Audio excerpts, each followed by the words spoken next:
बिस्मिल्लाहिर्रहमानिर्रहीम।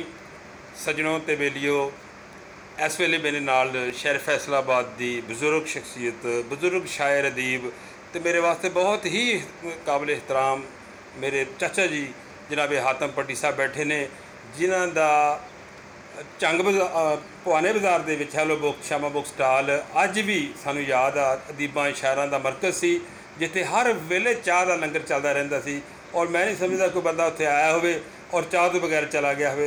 पट्टी साहब इसवे मां मसम्मा, जिन्होंने ने हमेशा आने वाले नूं सखी दिल दे नाल सेवा की, चाह पिलाई, आओ की, खाना खिलाया।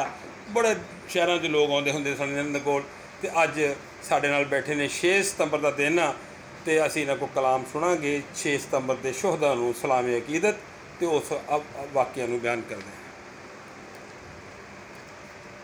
अस्सलाम वालेकुम, बिस्मिल्लाहिर्रहमानिर्रहीम।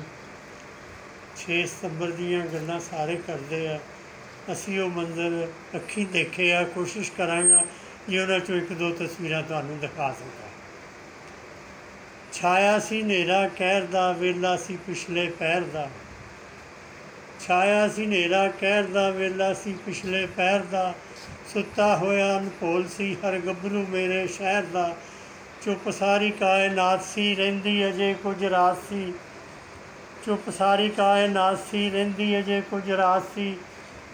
बण बण फलक ते टोलियां पाउंदे सी तारे बोलियां। बुल्लेपुरे दी वाह दे पै खेडदे सी होलियां। चलदी हवा खामोश सी, सारी फिजा खामोश सी। नींदर भरी हर अख सी, हिलदा न किधरे कख सी। खबरे हनेरे जुलम दी अज करन आए पख सी। सुते पे सन राह भी, मुक्के समय दे साह भी। छड़ रागी किसे राग दे, सुख लुट रहे सन भाग दे। छड़ रागी किसे राग दे, सुख लुट रहे सन भाग दे। सुता होया सा मैं उदों सी लेख मेरे जाग दे। धरती दा दिल दहला गया, फिर 6 सितंबर आ गया। धरती का दिल दहला गया, धरती का दिल दहला गया, फिर 6 सितंबर आ गया। सपने मेरे सब डोल के गए बाहर कुंडी खोल के। जो कुछ भी डिठा बाहर मैं दसा तो सानू खोल के।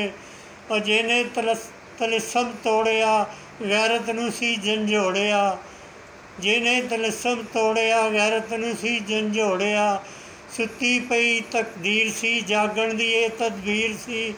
ਉਹ मैं चीख जिसनूं समझिया, वो नारा ए तकबीर सी। चलदे सी गोले बंब दे, धरती फलक सन कंब दे।